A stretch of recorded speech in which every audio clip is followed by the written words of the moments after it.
पक्षी ले लो, पक्षी ले लो, मस्त मस्त सुनहरे सुंदर पक्षी ले लो। तेज बारिश हो रही थी।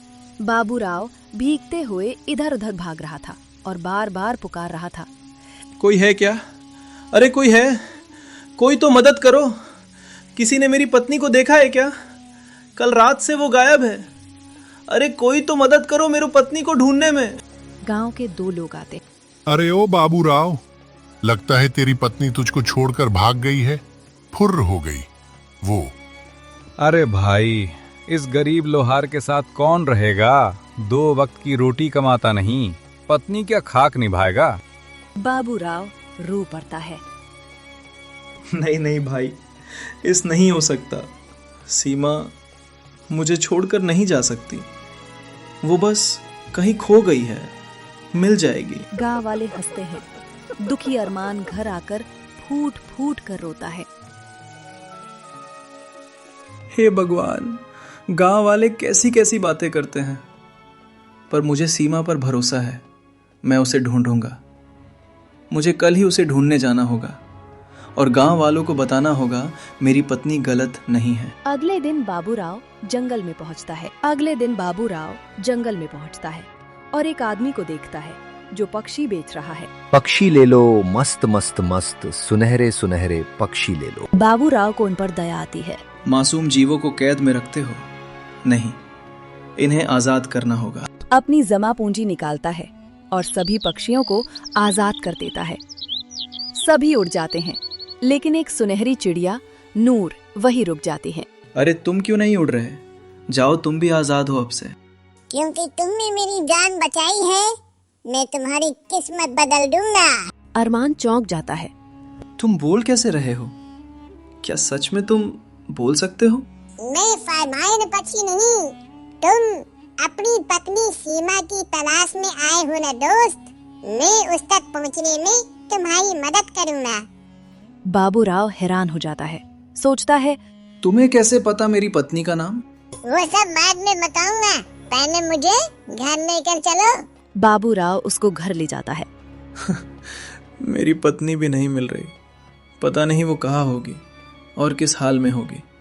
भगवान उसको सलामत रखना। मैं जरूर उसे ढूंढ लूंगा। मैं जानता हूँ तुम्हारी पत्नी के बारे में। एक साधु महाराज हैं जो बता सकते हैं। साधु महाराज? वो कहाँ मिलेंगे? क्या वो सच में मेरी पत्नी का पता बता सकते हैं? हाँ साधु महाराज, वो तुम्हें उस घने जंगल में मिलेंगे। मैं वहाँ तक ले चलूंगा दोस्त। तभी पड़ोसी दयाल देख लेता है। गांव वालों, देखो देखो बाबूराव, इसकी पत्नी तो भाग गई और ये पक्षी के साथ रह रहा है। गांव वाले हंसते हैं।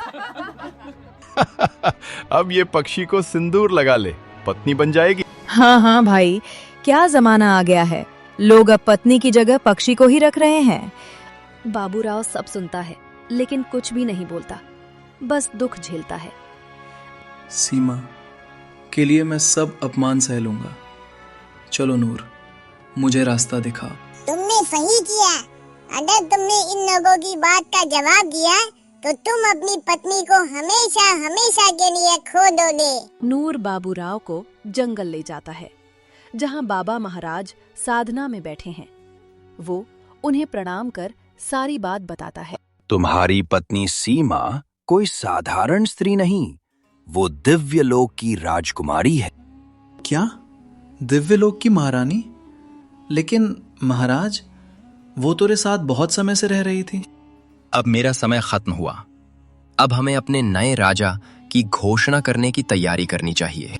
जी महाराज, आपके बाद इस सिंहासन का उत्तरदायी आपकी सुपुत्री निर्जला को हो बनना होगा। सुनो दासी, अब हमारे राज्य अभिषेक की घोषणा का वक्त आ गया है। हमारे लिए एक हीरे इस सोने से जड़ा हुआ ताज तैयार करवाओ। जो हुक्म महारानी। महारानी निर्जला, मेरी मदद कीजिए। खड़ा होने में मेरे पैर में इतनी ताकत नहीं, मैं खुद से खड़ी हो जाऊं। क्या अब मुझे तुम जैसी दासियों का कहना मानना होगा?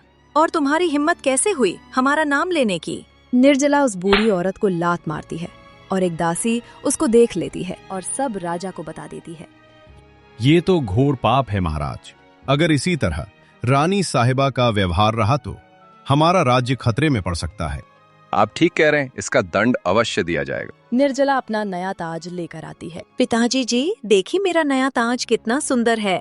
तभी दरबारी उसके हाथ से ताज खींच लेते हैं। तुम इस ताज के योग्य नहीं हो। तुमने बहुत बड़ा पाप किया है। तुम जानती हो, तुमने जिसे लात मारी वो हमारे राजमहल की सबसे पुरानी दासी है। तुम्हें इसके पश्चाताप के लिए पूरे 10 साल मनुष्य लोक पर बिताने होंगे और अपने अहंकार को खत्म करना होगा। तब से वो अब तक तुम्हारे साथ थी। बाबा महाराज तो अब मेरी पत्नी कहा। बेटा, मैं इतना ही बता सकता, आगे तुम्हें तुम्हारी ईमानदारी रास्ता दिखाएगी। बाबूराव वहाँ से चला जाता है और रास्ते में उसे एक बूढ़ी औरत मिलती है। बेटा, मेरी मदद करो, मैं रास्ता भटक गई। मुझे रास्ता दिखने में मेरी मदद करो बेटा। बाबूराव उसे उसकी मंजिल तक छोड़ देता है। वो कहती है, बेटा, तुम्हें तुम्हारी पत्नी समुद्र के किनारे मिलेगी। है वो तुम्हारी प्रतीक्षा कर रही है। बाबूराव इससे पहले कुछ बोलता वो औरत भी गायब हो जाती है। दरअसल वो औरत भी उसी मायावी दुनिया की थी। ये क्या हो रहा है मित्र? मेरी तो कुछ समझ में नहीं आ रहा। और ये औरत कहाँ गायब हो गई? मित्र, मुझे भी कुछ नहीं समझ आ रहा मित्र, हमें जल्दी समुद्र तक पहुंचना होगा। बाबूराव सीमा को ढूंढते हुए समुद्र किनारे पहुंचता है। बाबूराव, बाबूराव, इधर देखो, पानी में नीचे देखो, नीचे मैं तुम्हारी पत्नी सीमा हूँ। सीमा, तुम? ये सब कैसे हुआ? किसने किया ये सब?